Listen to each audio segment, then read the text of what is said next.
Kisah Bangau yang Serakah dan Kepiting. Pada suatu hari, hiduplah seekor bangau di sebuah hutan. Ia sering menghampiri kolam yang terdapat di hutan tersebut. Di sana, ia menangkap ikan-ikan untuk dimakan. Hal tersebut membuat semua ikan membencinya. Ikan-ikan tidak suka ketika bangau datang. Walau demikian, bangau tidak peduli dan tetap berburu ikan di kolam tersebut. Menurut bangau, ikan adalah makanannya yang paling enak.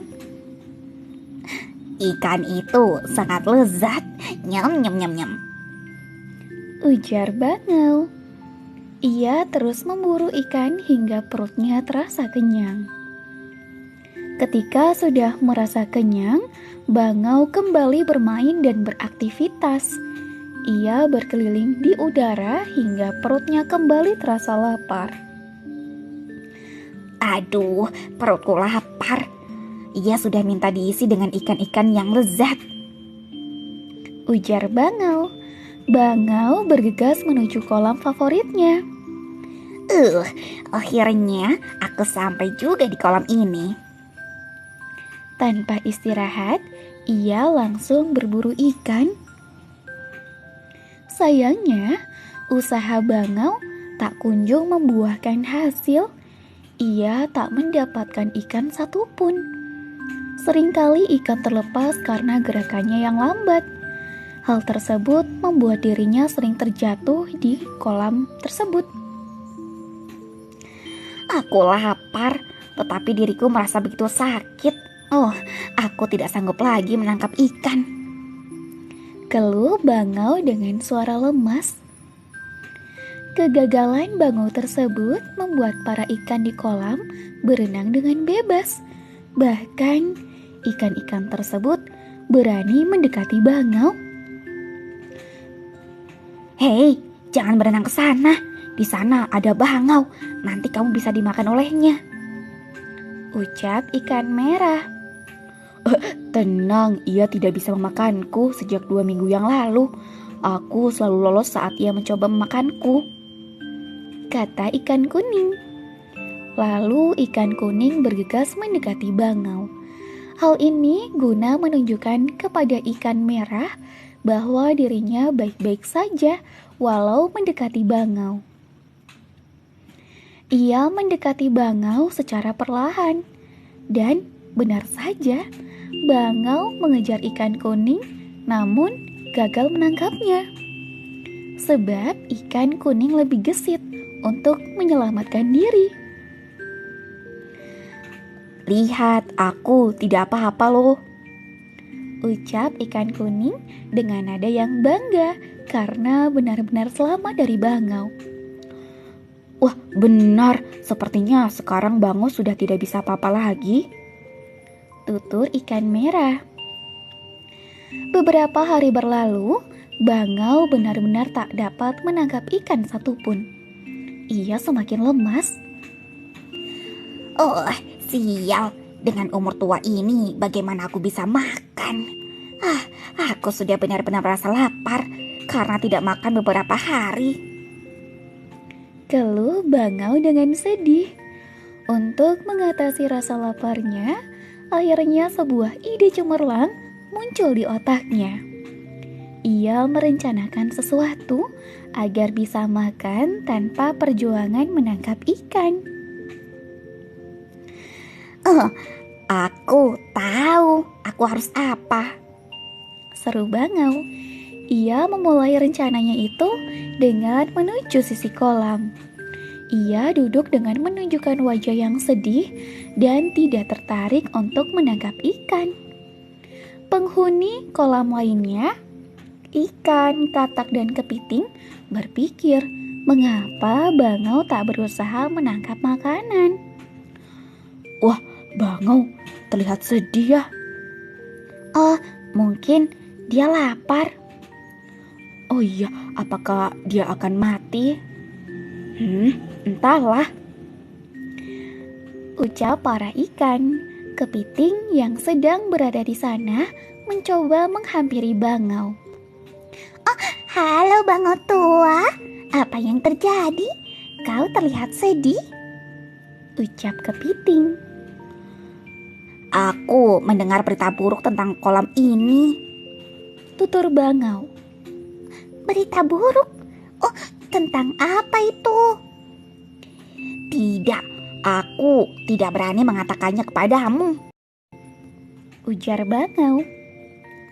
Ayolah, jika ini tentang kolam, kami perlu tahu. Kami tinggal di sini juga. Oke, akan kuberitahu jika kau memaksa.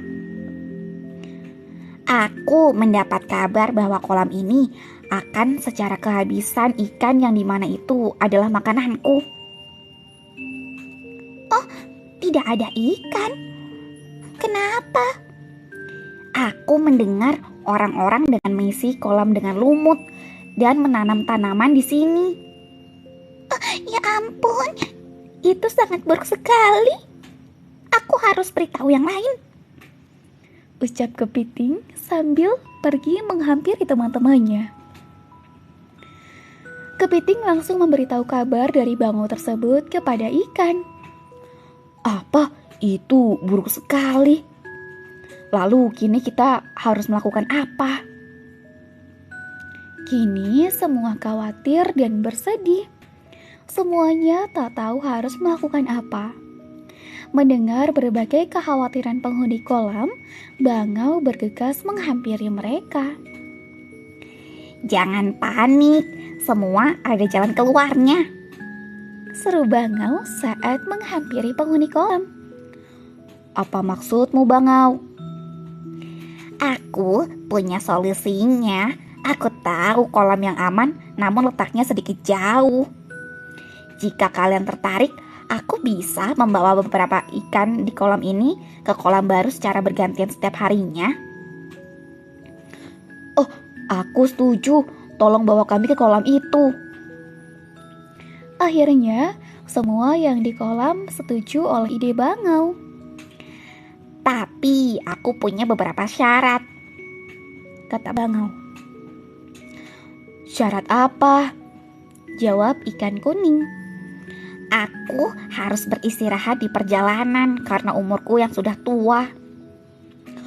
Oh, tidak apa-apa. Aku setuju. Setelah semua setuju, keesokan harinya bangau mulai membawa ikan-ikan ke kolam baru yang ia janjikan. Ia membawa beberapa ikan di paruhnya. Bangau meminta izin untuk beristirahat sebentar di sebuah bukit.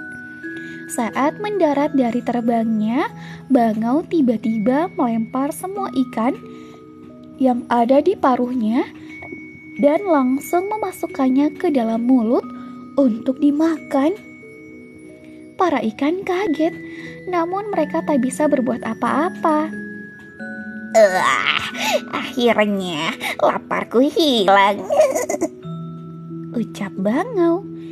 Ia beristirahat sebentar di bukit tersebut. Ketika merasa lapar kembali, bangau pergi ke kolam lagi. Sesampainya di sana, bangau membawa beberapa ikan lagi. Ayo, siapa yang ingin aku bawa ke kolam baru? Semua ikan berkumpul. Bangau bergegas memasukkan ikan-ikan tersebut ke dalam paruhnya dan terbang kembali. Di bukit itu, ia memakan kembali ikan yang dibawanya. Ia pun mengulang cara tersebut setiap merasa lapar. Cara tersebut membuat bangau mendapat makanan tanpa perlu repot-repot menangkap ikan. Kini bangau terlihat lebih sehat, badannya pun semakin berisi.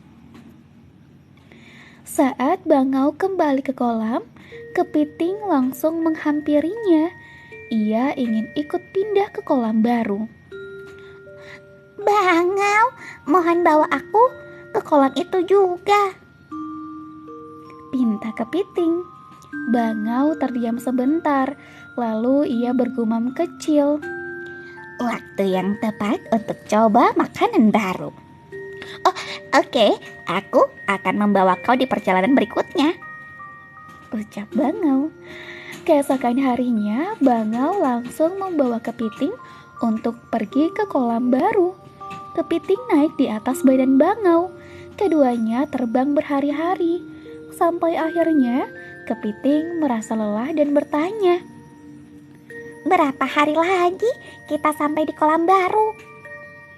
Sang Bangau tahu kalau Kepiting adalah hewan yang polos dan tidak akan tahu rencana jahatnya. Kau bodoh, tidak ada kolam lain di sekitar sini. Aku membuat rencana ini agar bisa memakan kalian semua. Jawab Bangau. Sekarang kau harus bersiap untuk kehilangan nyawamu, karena aku akan menyantapmu juga. Bangau langsung terbang dengan cepat menuju bukit yang biasa ia singgahi untuk memakan Kepiting. Namun tanpa ia sadari, Kepiting murka atas niat jahat Bangau. Kepiting perlahan maju menuju leher Bangau tersebut. Tangannya bersiap untuk mencekik leher Bangau. Aku tidak akan mati seperti ini, Bangau egois. Ucap Kepiting. Tanpa ragu, capit Kepiting yang tajam langsung mencekik leher Bangau tersebut. Aduh, sakit. Ini akan lebih sakit lagi. Aduh, tolong. Pada akhirnya, Bangau terjatuh di sembarang tempat. Ia benar-benar kehilangan nyawanya. Kepiting yang jatuh bersama Bangau langsung bergegas meninggalkannya. Rasakan, dasar Bangau yang egois. Ucap Kepiting sambil pergi meninggalkan Bangau. Kepiting kembali menuju kolam. Sesampainya di sana, ada ikan kuning, ikan merah, dan katak yang sedang berkumpul menunggu giliran dijemput Bangau. Hai kawan-kawan, Sapa Kepiting dengan semangat. Mereka semua kebingungan. Loh, kok kamu ada di sini? Bukannya kamu berada di kolam baru? Lalu mana Bangau? Tanya ikan kuning bertubi-tubi. Selama ini kita dibohongi dan dibodohi oleh Bangau. Ia tidak mengantar ikan-ikan ke kolam baru. Ia memakannya di sebuah bukit. Aku hampir menjadi korban santapannya hari ini. Namun aku tidak mau dan mencekik dirinya hingga mati. Kepiting, kau sangat cerdas. Terima kasih banyak Kepiting. Kamu telah menyelamatkan kita semua yang tersisa di kolam ini dari kejahatan si Bangau. Tidak, Bangau kehilangan nyawanya karena keserakahannya, bukan karena kecerdasanku. Kini semua hewan yang tinggal di kolam hidup nyaman dan damai tanpa gangguan dari Bangau.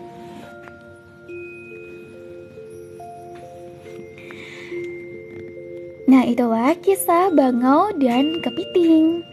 Pesan moral dari cerita ini adalah tidak boleh serakah, tidak boleh berbohong, tidak boleh jahat sama makhluk hidup, dan tidak boleh mengambil apa yang bukan milik kita.